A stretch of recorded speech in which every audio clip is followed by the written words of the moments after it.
Bismillahirrahmanirrahim. Alhamdulillahirabbil alamin. Wassalatu wassalam ala asyrafil anbiya'i wal mursalin wa ala alihi wa ashabihi wa azwajihi wa zurriyyatihi wa atba'ihi ajma'in.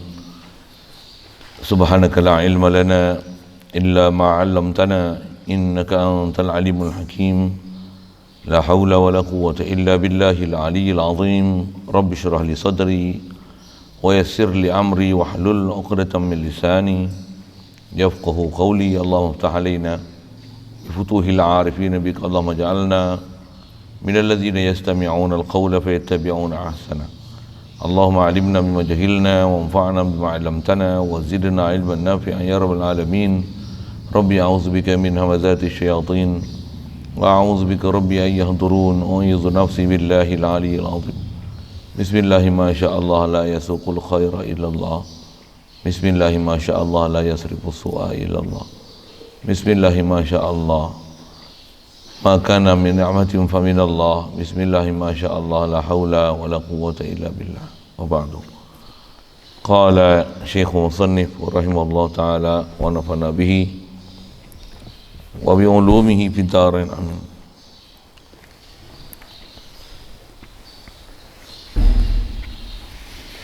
Kata Musannif rahimahullah ta'ala,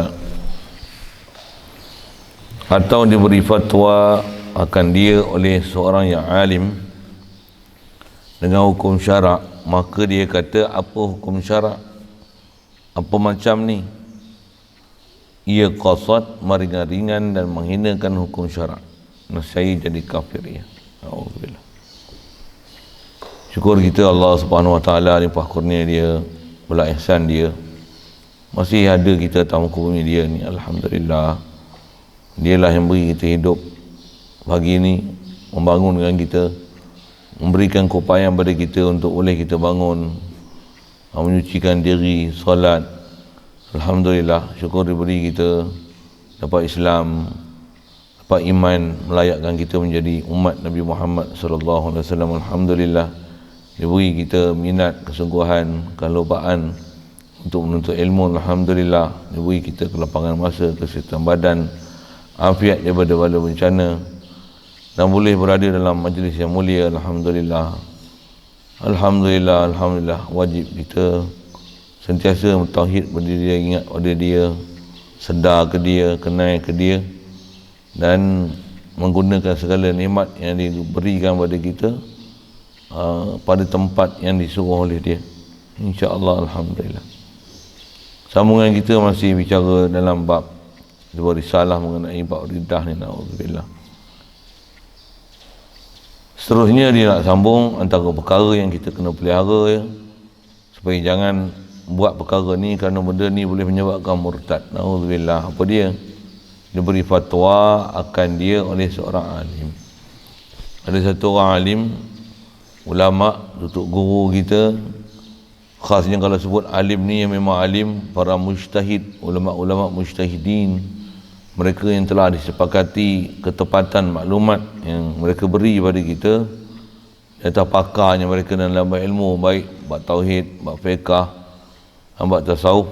Jadi mereka ni bila dikeluarkan satu hukum dengan hukum syarak, maka ia, satu orang ni dia kata apa? Apa hukum syarak? Apa macam ni? Dan dia persoalkan hukum ni, sedangkan memang hukum ni tepat dengan syarak. Dia kata macam ni, qasad, meringan-ringan atau menghinakan hukum syarak. Nescaya jadi kafir orang tu. Jadi formulasi dia sama juga macam yang lepas. Apa dia? Kalau sesuatu hukum yang selagi dia adalah hukum syarak, boleh jadi murtad apabila kita meringan-ringan dan memperlekeh-lekehkan hukum syarak tersebut.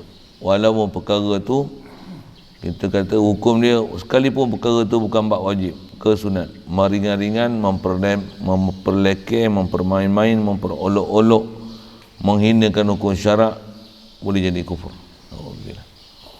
Itu jadi faham tu sikap kita. Pastikan setiap yang nama hukum syarak kita tak perlekeh dan memperingankan dia, memperolok-olokkan dia. Cuma khasnya pada zaman ni atas sebut fatwa yang dikeluarkan oleh alim, pastikan memang dia alim, ni ulama, hukum tu memang betul hukum syarak yang memang dia pula layak untuk keluar fatwa bab hukum syarak. Tu panjang sikit lah nak syarah bab tu kan. Yang saya sebut tadi, kalau yang memang alim ni memang ulama-ulama muktabar yang kita dah kenal dalam, kalau atas nama hukum syarak bab fiqh, tentulah imam-imam mazhab, imam mujtahid, yang mereka ni pakar dalam bab hukum. Jadi walaupun hukum tu bab furu' je, bukan bab usul, haram atas kita mempermain dan memperolok-olokkan dia. Kalau bab tu ada khilaf sekalipun, haram kita mempermain dan memperolok-olokkan dia. Apatah lagi ada orang yang menyalah-nyalahkan ulama, yang memang ulama tu ulama muktabar, bahkan dipelekeh dan diperhina pula para ulama. Jagalah, zaman ni banyak macam tu. Di atas alasan ulama tak maksum, Nabi Rasul maksum, kita ikut Nabi bukan ikut ulama. Jaga tu, ayat-ayat tu dia ada racun yang sampai kita menolak ulama-ulama yang pakar-pakar ni, tambah imam-imam mazhab.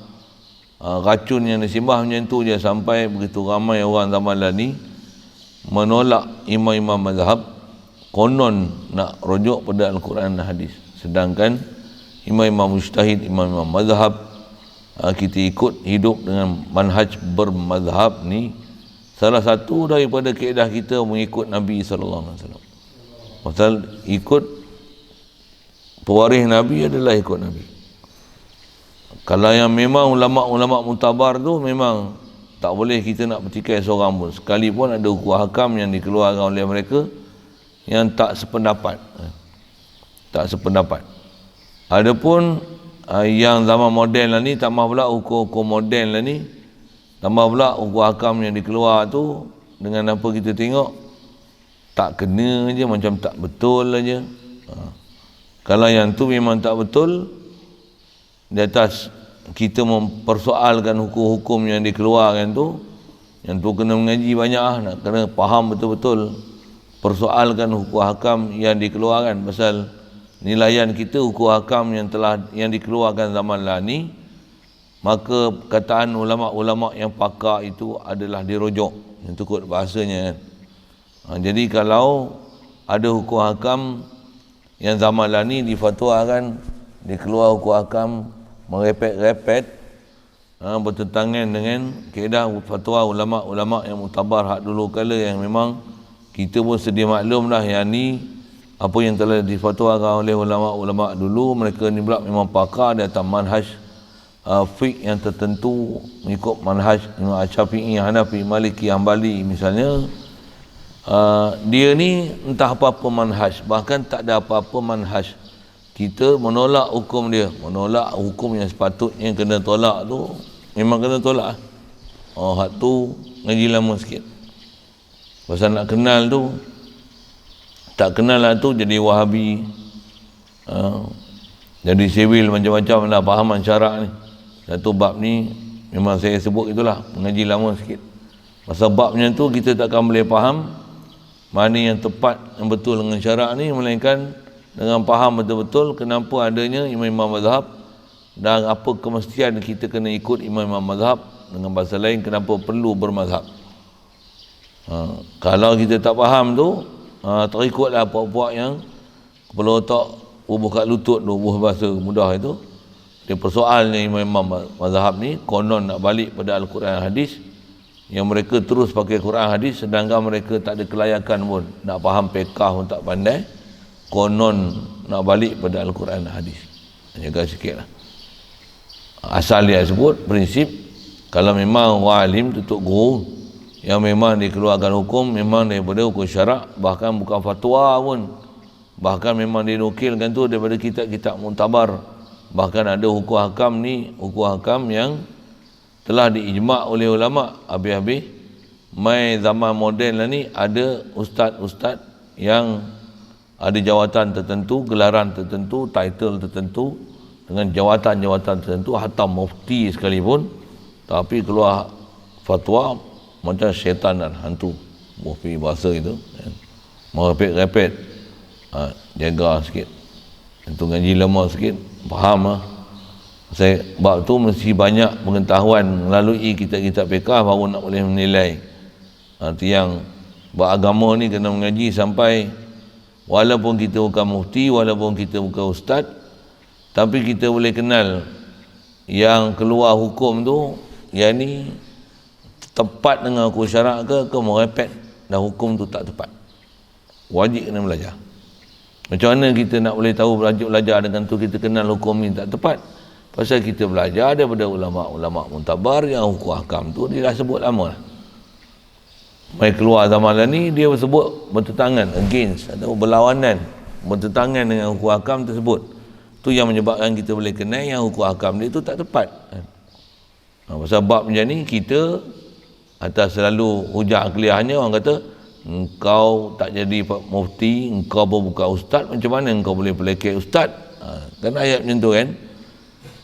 Sekalipun kita bukan mufti, sekalipun kita tak ada PhD, tapi kita belajar daripada kitab-kitab muktabar yang dikarang oleh ulama. Itu lobek dia tu. Itu kalau saya sendiri memang Tok Tugu tersebut ngaji dulu pun dia kata apa? Kita ni walaupun orang awam, orang biasa aja, tapi kita mengaji daripada kitab-kitab ulama, dengan sebab kita ambil pendapat ulama tu kita jadi jelek dan cerdik. Berbanding dengan orang-orang yang dia ni nampak cerdik, ada PhD, ada jawatan kerajaan, ada jadi mufti lah, apalah macam-macam, tapi tak mau ambil pendapat-pendapat ulama, ulama-ulama mujtahid, tak mau pakai mazhab. Habis itu konon balik pada Al-Quran dan hadis.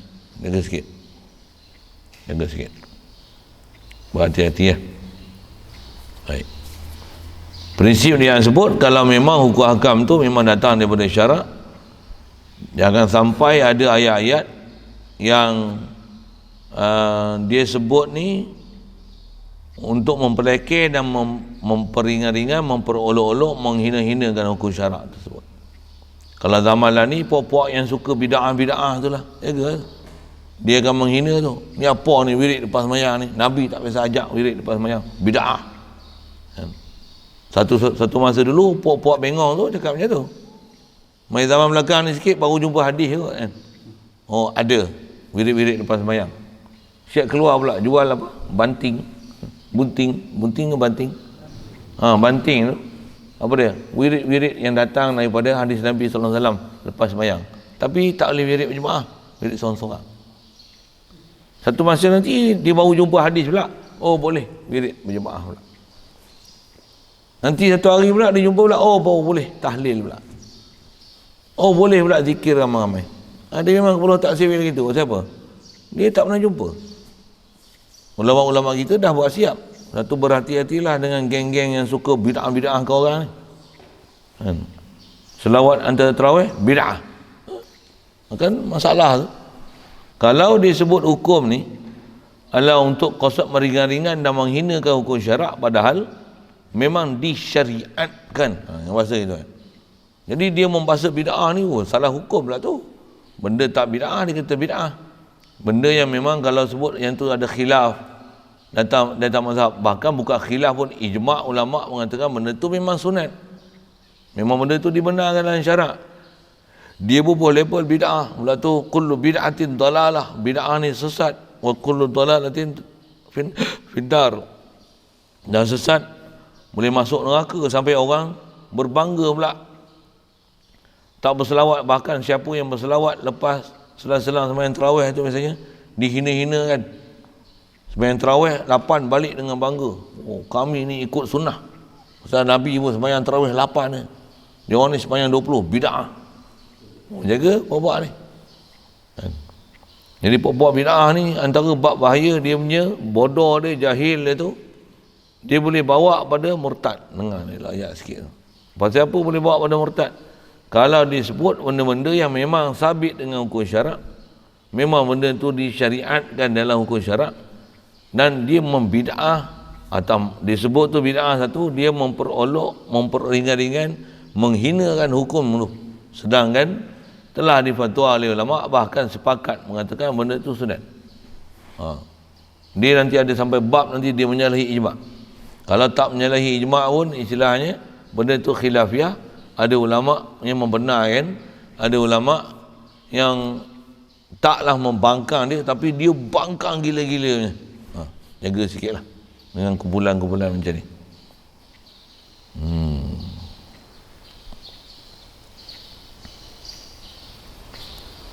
Peliknya kadang dia orang ni bila masuk TV, yang ulama-ulama semua dia tak mau pakai, tapi dia memuji pula pemerintah-pemerintah zaman ni. Pemerintah kita telah melaksanakan Islam dengan sebaik-baiknya. Mereka ni kalau buat pun kita wajib taat dan patuh. Pasal apa? Tasarruful imam manutul alal maslahah. Imam kalau buat mesti ada maslahat. Dia punya puji lah, dia ampu sana, ampu sini. Itu yang kalau saya sebut macam anjing jelai lidah tu. In tahmilhu yalhas atau tatrukhu yalhas. Kamu bagi mau layan dia pun duk jelai lidah, kalau tinggal pun tak peduli ke dia pun duk lapak jelai lidah tu lah. Ampun pasal apa dia? Kalau boleh nak bodek semua kerajaan. Apa saja kerajaan cakap semua betul. Bodek. Lu nak bodek tengok cara pun tahu cara bodek. Tambah dia masuk TV. Lepas tu TV pula masuk selalu pula tu. Apa tu? Jaga. Kalau bawa kita ni, ustaz-ustaz macam kita ni tak keluar masuk TV. Keluar sekali lepas tu tak keluar lah. Tambah keluar-keluar tu, istilahnya apa? Berpaling tadah kepada pemerintah yang keluarkan dia masuk TV tu. Masukkan dia dalam TV tu. Berpaling tadah macam mana? Kerajaan suruh ni, dia lawan balik apa kerajaan suruh tu. Tapi masuk TV. Tu panggil sekali je lah, tak panggil dah lepas tu. Okey, siap. Panjang lagi lepas tu. Cukup, kita nak sebut prinsip. Satu bab ni memang kena ngaji banyak. Perlu ada kematangan lalu ilmu-ilmu hukum syarak. Nak tahu lalu hukum syarak ni macam mana? Kena ngaji fiqh. Satu sekurang-kurang kitab fiqh mesti khatam satu. Jawi ni ulama kita tulis macam-macam kitab lah. Kalau tak kitab 4 rubuk macam Matla'ul Badrain. Kitab tu kalau mengaji ingat semua masalah tu, mufti pun kalah. Kalau zaman lah ni kalau ingat semua hukum dalam Matla'ul Badrain tu, bukan saja ingat hukum, mengaji faham je, mufti tu tak boleh lawan. Pasal apa? Besar pada mufti tu kitab tu. Mufti orang kan, yang tu yang kalau kita mengaji faham yang tu nampak baru bodoh mufti. Tambah mufti-mufti contemporary lah ni kan. Pelik-pelik hukum. Dalam tu siap. Satu kena lalu kitab fiqh, sekurang-kurang mesti lalu. Habis-habis tidak, lalu lah kitab-kitab fiqh kita ngaji walaupun Misyaful Afrah ni pi. Ni pun tebal lagi. Ni pi. Kitab dia besar sikit lah.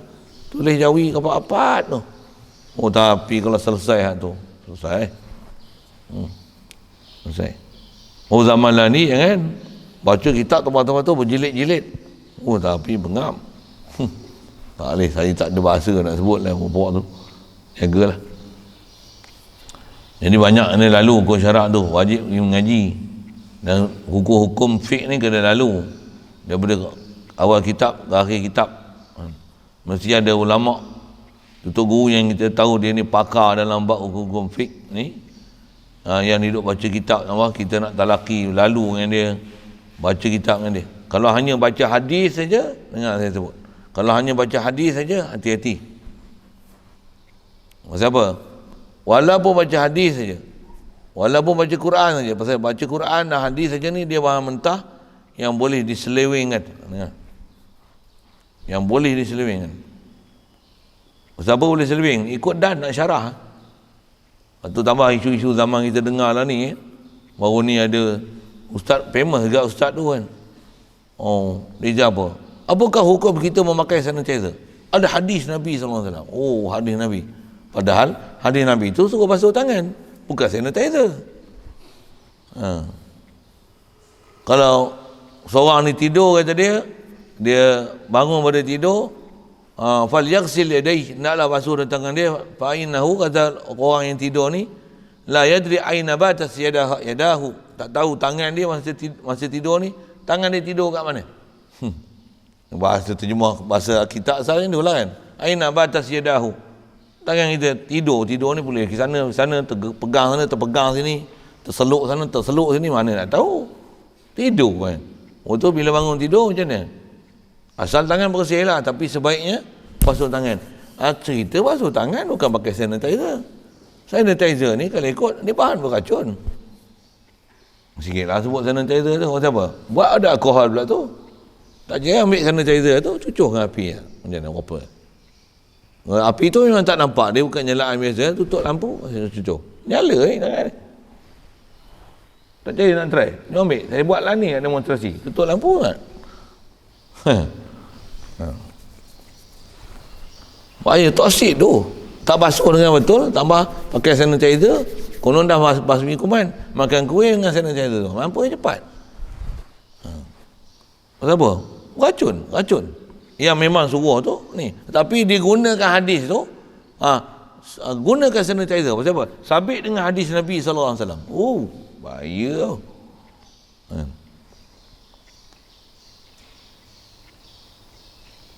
Macam-macam tu kalau saya nak sebut tu.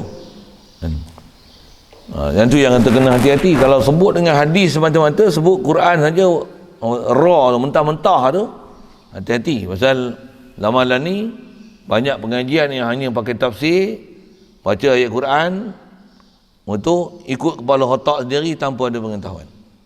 Baca hadis, lepas tu syarah sendiri hadis tu, faham sendiri, tanpa ada panduan untuk dilihat macam mana masuk hadis. Tu pun dia terjemah aja.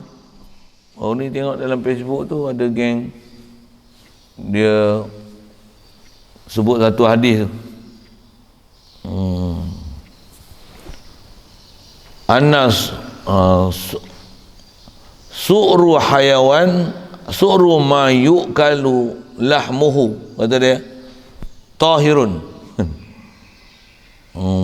Apa sebut sumber lapas tu, perkataan tu tulis su'ru ma yu'kalu lahmuhu, dia terjemah tu najis, binatang yang boleh dimakan dagingnya adalah suci, boleh diminum, boleh dimakan. Dia terjemahkan najis. Tai lembu yang Wahabi minum air kencing unta tu. Kalau dengan lapar hadis tu, su'ru tu dia bukan najis. Tapi dah orang tak faham kan, dia terjemah najis macam mana? Wahabi canak lah ni yang kata minum air kencing unta ni. Memang dia orang kalau pergi Mekah, dia orang pergi minum air kencing unta, bukan pergi minum susu unta, bukan makan daging unta, minum air kencing unta. Pasal ada hadis Nabi bagi sahabat minum kencing unta. Yang tu pun kalau geng-geng Wahabi rajin sebut lah tu. Kalau geng-geng suka sebut air kencing unta tu, jagalah sikit. Pasal kaedah kita sebut air kencing unta tu bukan suruh pergi kencing, pergi minum air kencing unta. Khas dalam mazhab kita Syafi'i rahmatullah alaih, air kencing unta, walaupun unta boleh dimakan dagingnya, binatang yang boleh dimakan daging, air kencing najis, tahi najis.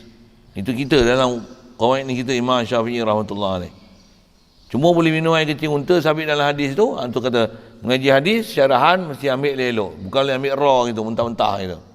Bila ambil mentah-mentah gitu, Nabi pernah bagi sahabat minum air kencing unta. Air kencing unta boleh minum. Tu menunjukkan bagi keluar kaedah terus mana-mana binatang yang boleh makan daging dia, kencing dia, berak dia adalah suci, boleh dimakan dan diminum.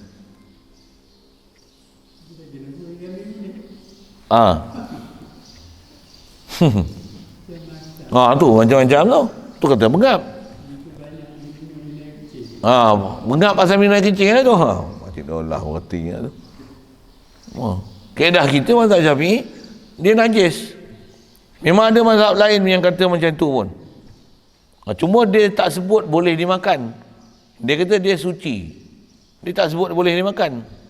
Tapi pahaman bengong ni, dia sampai boleh dimakan. Sampai boleh dimakan dan diminum. Rasulullah suruh minum air kencing tu, kita dalam mazhab Syafi'i adalah satu dalil untuk menunjukkan harus berubat dengan najis. Dalil dia kat situ. Cara ulama kita dalam mazhab Asyafi, kawaid yang ada macam ni, yang tengok hadis lain, benda ni mudarat tak mudarat, najis tak najis, apa. Perintah minum air kencing tu bukan nak menunjukkan kata halal untuk dimakan minum tahi dan kencing binatang yang kita boleh makan daging dia, tapi nak menunjukkan harus berubat dengan najis selama-lama tidak ada benda suci yang menepati najis. Dari sudut boleh untuk berubat dengan dia. Saya ngaji dengan mudah, Tok Guru sebut, sampel aja dia sebut. Kemalangan jalan raya, banyak darah keluar. Lepas tu, perlu ada masuk darah balik dalam badan. Boleh tak berubat dengan ambil darah orang, masuk dalam darah dalam badan kita? Boleh tak? Sepakat kata boleh, betul tak? Darah apa hukum? Sekalipun darah daripada tokek Cina babi. Tokek Cina babi. Cina tokek babi, betul tu bahasa saya. Tokek Cina yang dia ni tokek babi. Tokek babi. Dan dia makan babi. Makanan asasi dia babi. Hari-hari babi. Sekalipun darah dia tu harus untuk masuk dalam badan kita, gantikan darah kita yang kita telah kehilangan darah tu. Jadi boleh berubat dengan tu? Boleh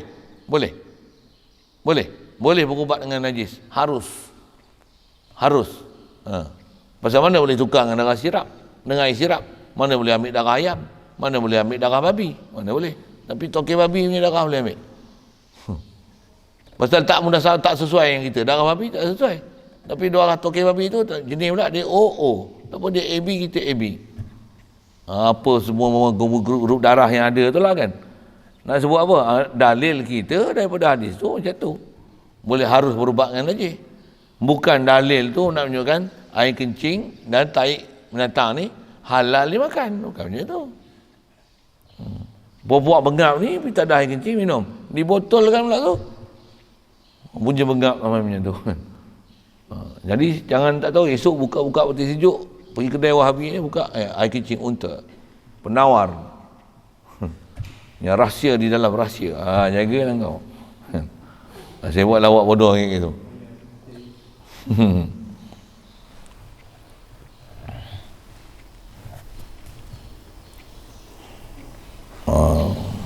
Hati-hati sikitlah dengan yang hanya cerita Quran hadis ni. Ramalan ni banyak. Kalau ikut dalam hadis tersebut, bila disebut su'ru ma yu'kalu lahmuhu ni, sisa yang dimakan oleh binatang. Binatang tu pula binatang yang boleh dimakan daging. Sisa dia tu suci. Sisa dia tu suci. Pasal kaedah kita, air liur tak najis. Air liur tak najis. Air liur yang najis ni air liur anjing, air liur babi. Air liur manusia tak najis walaupun dia cemar. Hatta kita dalam mazhab Syafi'i, hatta air liur kucing sekalipun. Kucing kita tak boleh makan, tapi air liur kucing suci.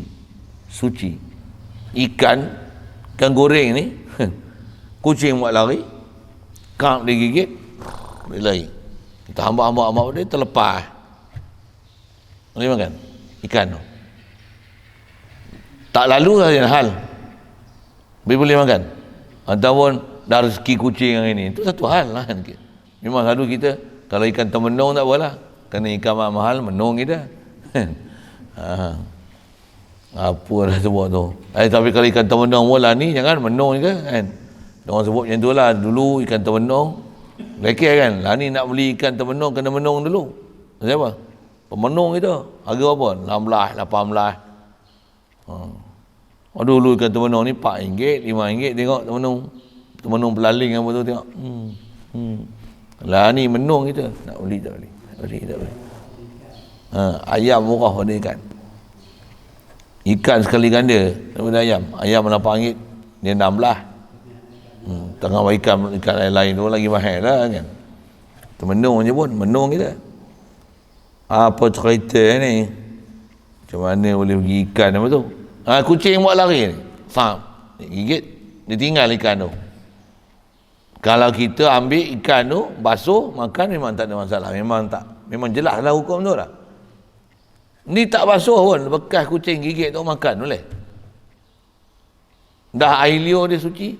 Dobit bekas selama-lama jangan macam ni. dia baru makan tikus, dia tangkap tikus, kucing pula, kucing yang menikus ni maksudnya dia pantang nangkap tikus ataupun burung-burung cak apa duk keliaran keliling dia makan. Ke mulut dia berdarah tu, lepas tu dia nyau kap kita punya ikan goreng contoh ikan goreng, kita pun kejar dia tinggal ikan goreng tu, ambil ikan goreng tu makan. Tu tak boleh. Pasal apa? Depan mata kita tengok mulut dia berdarah, mutan najis mulut dia dengan darah burung yang makan tikus ke apa ke, mulut dia yang menajis tu, lepas tu gigit ikan goreng ni pun mutan najis dengan sebab mulut dia mutan najis. Yang tu kena basuh dulu kalau nak makan ikan tu, tetap masih suci. Tapi pasal mulut dia mutan najis, maka ikan tu mutan najis, nak makan ikan tu basuh dulu. Tapi kalau kita tengok tak nampak apa-apa dia makan apa, bangkai ke apa ke, ikan ke apa, burung ke, tikus ke apa ke, mulut dia tu suci. Satu, kalau tengok kucing, tengok macam dahaga je, kita cedok air bubur atas kolah tu, dia mari dia datang, dia jilat. Saja gaya kan, senang faham kan. Air yang dijilat tu suci tak? Ke najis? Tersisa dia kan. Pula tu dia bukan minum macam kita minum, dia jilat tau. Sisa dia suci ke najis air tu? Saya tak faham ni. Suci ke najis? Suci. Petua orang tua-tua, jangan usik kucing tu. Dia tengah minum tu jangan usik. Kenapa usik dia? Usik dia macam ni. Tak percaya tengoklah, usik tengok. Tak percaya. Kucing tu tengah minum tu usik badan dia. Dia tengah jilat tu. Usik tu jadi najis air. Kenapa? Dia muntah. Usik tu air dalam mulut dia tu yang masuk dalam pokok tu. Pulang balik. Orang tua-tua dulu perhati semua lah. Mufti lah ni tak cerita macam tu. Tutup guru pondok cerita. Saya dengar. Ada orang tak pernah dengar buat tu. Ya ke? Ni cerita kita dengar mulut-mulut orang tua-tua ya. Wajib Allah bawah ini tahu. Umur berapa dah Wajib Allah? 70 apa? 78 ke 89 lah. Umur apa? 74. Tambah 4 tahun pula dah. 74 baru hari ni tengok. Itu yang rajin pergi masjid, pergi ngaji tu, ikut-ikut tok guru tu. Daripada dulu ikut ustaz, duk terlebar kan. Bawa kereta, bawa pergi ngajar orang. Hari ni orang tengok cerita kucing tu minum air yang usik. Kalau Wahabi tu lagi tak dengar apa. Nak cerita apa? Cerita sisa dia tu adalah suci. Itu maksud sisa dia suci. Su'run tu sisa, bukan kencing dan berak. Walaupun begitu memang ada hukum fiqh kita. Najis daripada binatang yang boleh dimakan daging dia. Najis dia tu. Taik dia tu, taik dan kencing binatang yang boleh dimakan daging. Daging dia bila kita sembelih boleh makan daging dia, taik dia suci. Satu kalau mazhab yang bukan Syafi'i lah. Yang bukan usul mazhab Syafi'i. Mazhab Hanafi sendiri, dia kalau taik burung, tapi burung pati ya. Taik burung pati, taik ayam, taik itik, taik kambing, taik lembu, dia tak najis. Tapi taklah halal dimakan. Tak semua yang tak najis boleh halal dimakan. Dia suci, hukum suci tu maksudnya dia tak najis, tak payah basuh. Tak payah basuh. Satu kalau burung pati, macam mana? Kiki buang ya, macam selut macam tanah ya. Kita najis. Kita najis. Itu sebab ada khilaf, betul khilaf. Tapi taklah bila suci itu boleh dimakan dengan eloknya. Yang puak-puak ni pening, dia kata halal boleh dimakan. Tu yang minum air kencing tu. Sabit pula Rasulullah pernah suruh sahabat minum. Lepas tu bukan suruh semua sahabat minum. Sahabat yang pernah sakit ni kan. Setengah riwayat kata sebut demam apa. Rasulullah kata pergi minum dia air kencing unta. bukan semua sahabat disuruh minum air kencing unta.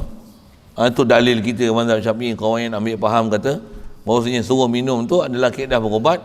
Maksudnya dalam kaedah kita ambil faham tu adalah najis. Yang ni apa? Dalil untuk menunjukkan harus berubat dengan najis selama-lama tidak ada benda suci yang menepati benda najis tersebut. Contoh tadi saya sebut darah. Kemalangan kena masuk darah. Kan harus berubat dengan najis. Harus. Mana ada selain benda darah nak boleh masuk dalam badan ganti darah yang keluar.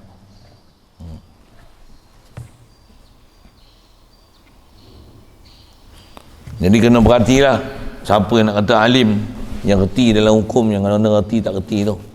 Yang tu memang kena ngaji lama sikit. Kita jumpa tutup guru yang pakar tu pun kita tahu, dia ni yang ni dengan bahasanya kena berhati-hati dan kena mengenal pasti siapa hak siapa batil tu. Ini sebab kita hidup zaman lah ni wajib kenal. Jual beli pun jangan tak tahu ada orang menipu. Hukum hakam pun lah ni ramai yang menipu. Jaga ramai yang penjilat ni ramai.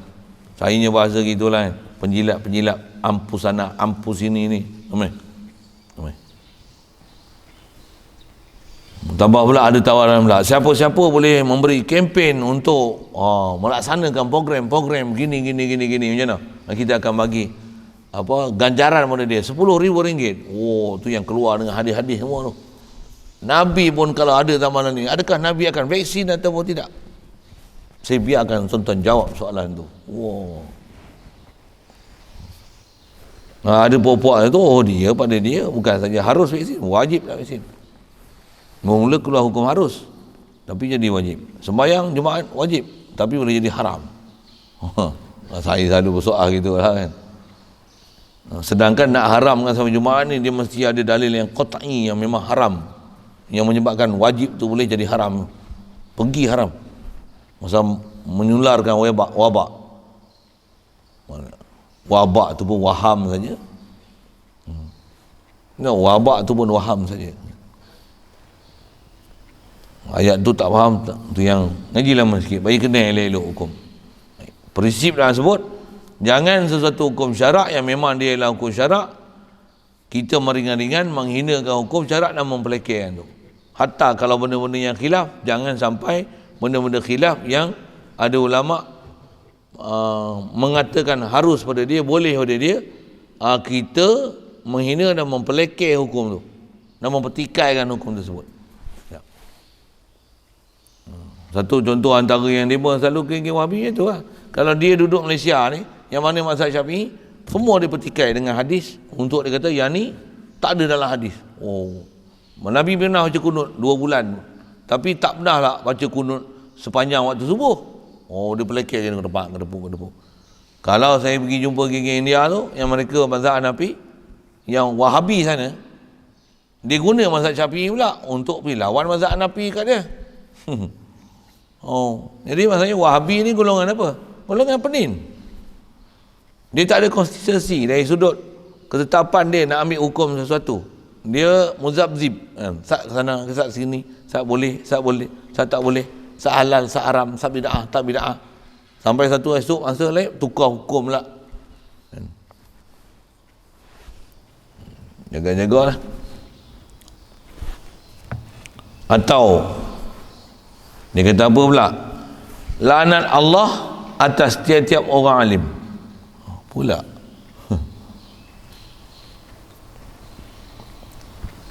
Mudah Allah Ta'ala melaknat atas orang alim tu. Alim doa akan laknat. Esok terjelai lidah, esok tak panjang lidah, esok tak boleh nak telan, tak boleh nak simpan balik. Tahu? Terjelai lidah macam buasir keluar panjang. Tak boleh masuk mulut dalam mulut. Baru pun tahu. Mana boleh doakan laknat Allah di atas orang alim, mana boleh itu. Laknat atas orang fasik boleh. Laknat atas Yahudi Nasrani, laknat atas iblis syaitan boleh. Laknat atas penyembunyi ilmu, laknat atas ulama usul. Itu ulama su laknat. Laknat atas ulama tak boleh. Bahasa tu salah. Ataupun dia maki Nabi, maki malaikat, Kalau terus cerita dalam Quran, antara malaikat yang ada hikayat dalam Quran, ada kumpulan yang tak suka dengan malaikat ni. Antara malaikat yang orang tak suka, malaikat Jibril. Pasal apa tak suka malaikat Jibril? Dia lah menyebabkan ada wahyu turun kat Nabi Muhammad. Itu yang Quran tu sebut, man kana aduwwan li Jibril wa Mikal fa inna Allah aduwwul lil kafirin. Siapa yang memusuhi Jibril, Mikail pun dia tak suka. Siapa? Kenapa dia kaya? Aku tak jadi kaya. Ini malaikat Mikail punya masalah. Malaikat pun ada benda dia tak suka. Boleh tengok apa ni. Satu ngaji lama lagi, bagi faham elok-elok bab pengurusan rezeki. Malaikat dia hamba yang disuruh oleh Allah Ta'ala. Dia urus mengikut siapa yang apa yang Allah Ta'ala perintahkan untuk urus. Memaki malaikat, memusuhi malaikat, maksudnya memusuhi Allah Ta'ala.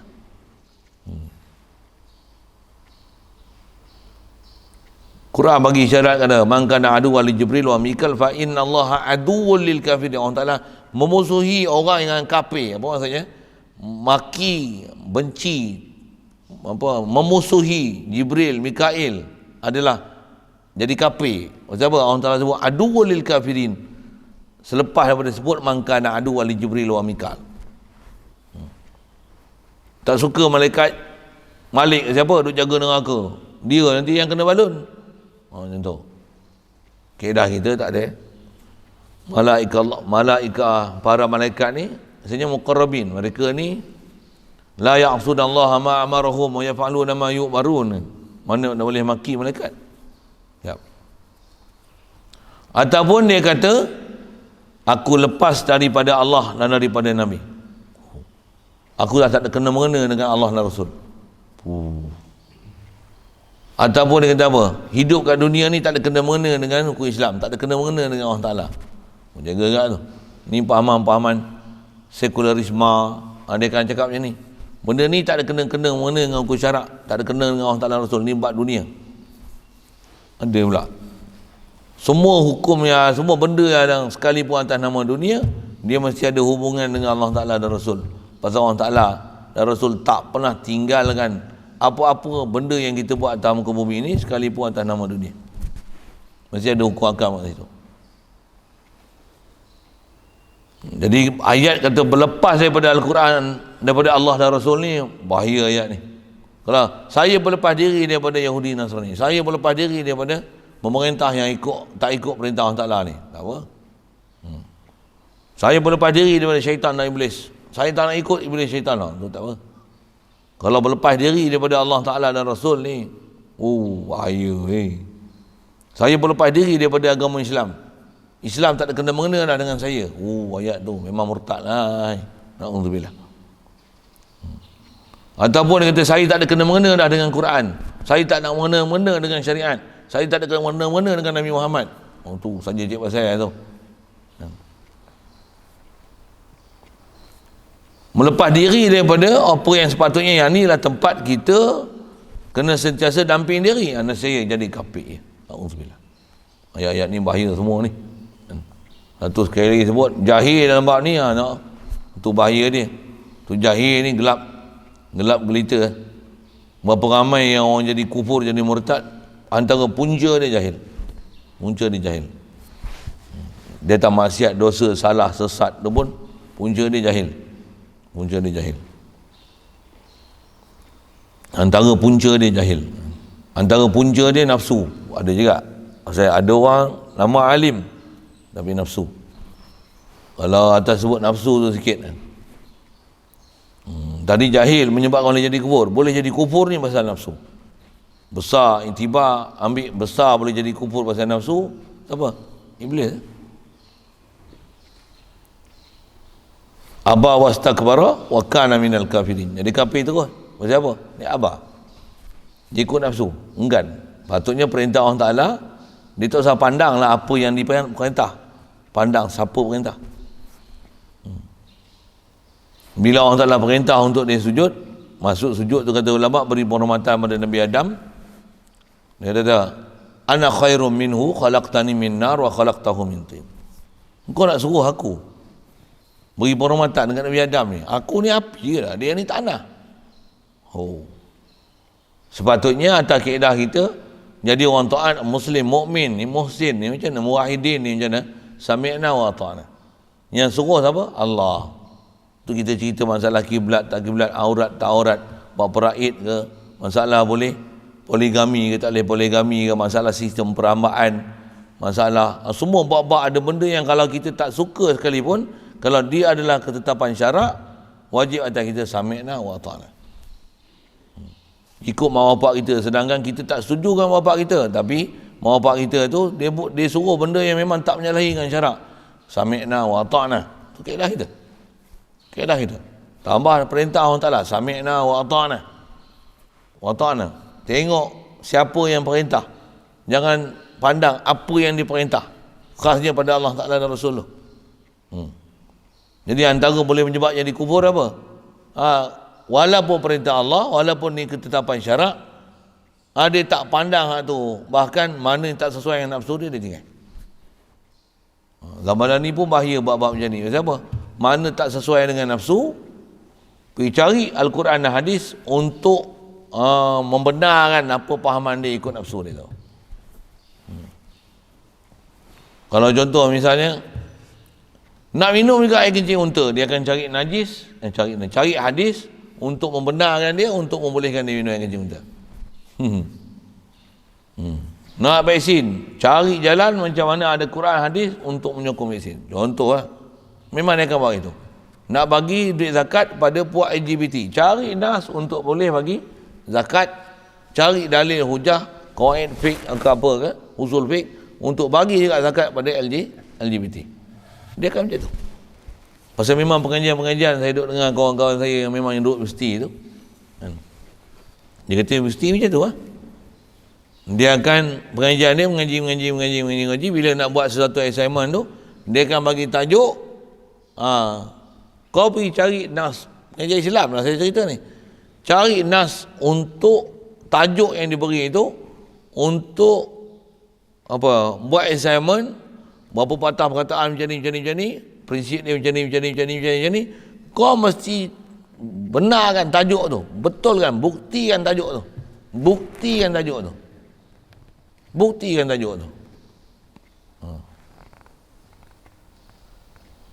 Dia akan cari riba zaman ini adalah halal kerana darurat. Dia akan cari ulang sampai dapat lulus. Yang tu yang disebarkan tu dalam masyarakat tu. Macam-macam hal lah. Jagalah sikit. Malam ni memang pengajian universiti dia pelik-pelik, dia tak macam dulu. Kalau dulu ni, kalau buat kajian ni, pergi kaji sungguh-sungguh, semak, akan buat keputusan, pastikan keputusan tu tepat macam mana hukum syarak yang dah siap. Zaman ni macam mana? Zaman ni pengajian dia bukan macam tu. Zaman ni hukum dah siap sekalipun, kalau dia nak buktikan satu perkara, dia bagi satu tajuk, bagi kat mana belajar diploma ke, ijazah ke, PhD ke, kau bagi satu tugasan tajuk, kau buktikan tajuk ni. Itu yang antara maklumat yang kita terima lah. Kalau kata pengajian Islam kat luar negara, tambah kat negeri orang kafir ni, dia akan bagi satu tajuk yang bertentangan dengan akidah, dia suruh kita cari nas untuk membuktikan tajuk tersebut. Buktikan kata Nabi Muhammad ni sebenarnya adalah penggemar wanita. Tajuk assignment dia. Tasawuf adalah sesat. Yang satu ilmu yang direka oleh Yahudi Nasrani untuk mengeluarkan orang untuk memasjidkan orang Islam. Dia bagi assignment macam tu. Carilah nas. Tu yang keluar balik-balik PhD tasawuf. Tapi tasawuf sesat. Ada dulu, masyhur, saya tak sebut nama ni. Kalau ikut saya geram sebut nama ni. Dulu masyhur dia PhD tasawuf, PhD tasawuf. Nak cari orang PhD tasawuf payah. Malaysia ada PhD tasawuf, tapi kepala otak tak ada rupa orang ahli sufi sikit pun.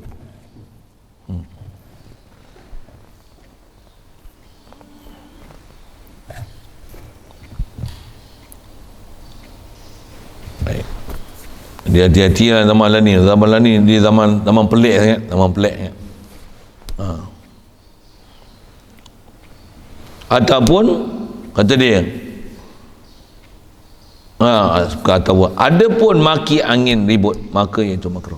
Kalau tak maki angin ribut makruh. Ada ulama kata haram. Baju basuh 20 helai sidai semua, angin kuat dia, habis jatuh semua ke tanah, jatuh atas lembu pula tu. Macam mana? Tension tak? Tak ada pula tu nak salin hari ni, kena basuh lain pula. Tahulah, sembang itu senang lah. Ni petat basuh ni dah kering pula tu, kena sepak dengan angin pula. Macam mana? Yang tu yang mula celaka punya angin. Marah angin bukan ada akal. Orang yang marah tu bodoh. Cik Dola bercakap lah tu. Alhamdulillah. Tak diajar pada kita nak maki benda itu. Maki apa? Maki angin, celaka punya semut. Semut lah, semut nama pun semut kan. Celaka punya kera dengan monyet. Tak hang yang kera dengan monyet. Kera punya monyet memang cik A dengan cik Nyet, memang monyet dah. Yang kita jadi kera serupa dengan dia, maki dia orang. Dah kawan tu imam macam tu. Pagarlah, boleh pun perangkap ke apa ke kan. Dah memang binatang, bukan ada akal, kita ada akal. Bagilah ada akal, ni semua ujian cobaan. Cik A cik O cobaan. Babi tanah ubi ke dia pokahnya, tanah pokok habis semua dia pokahnya. Cobaan. Itu tu cerita P.Ramlee dah bagus cerita P.Ramlee tu. Satu sudut tantu lah kan. Kaedah nak mensabar orang kita. Cobaan ujian ni. Masya-Allah. La ilaha illallah. Cobaan, sabar je lah kan.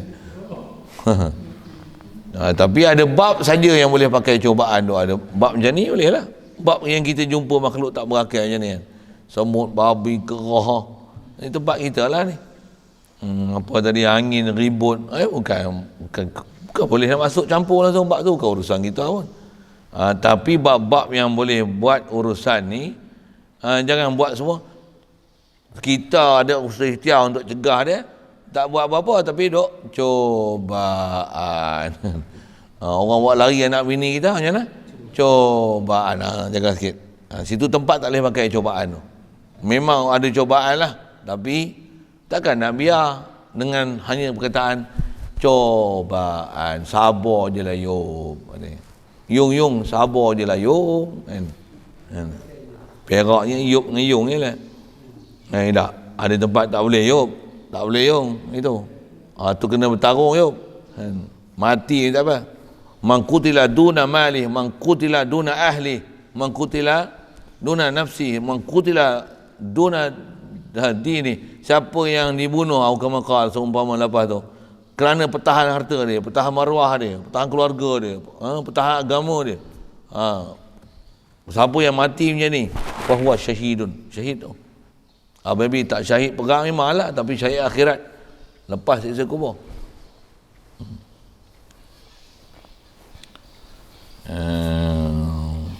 Jadi yang tu tak boleh cobaan-cobaan gitu. Ada pun nak sabarkan diri, faham ini adalah cobaan. InsyaAllah sambung akan datang. Atau Allah.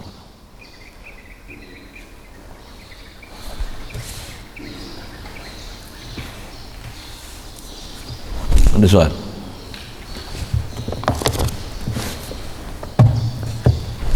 Bismillahirrahmanirrahim. Allahumma nawwir qulubana min nuri hidayatika kama nawwartal arda min nuri syamsika abadan abada bi rahmatika ya arhamar rahimin warzuqna fahman nabiyyin wa hifzal mursalin wa ilhamal malaikatil muqarrabin wa sallim tasliman ala jamil anbiya'i wal mursalin walhamdulillah.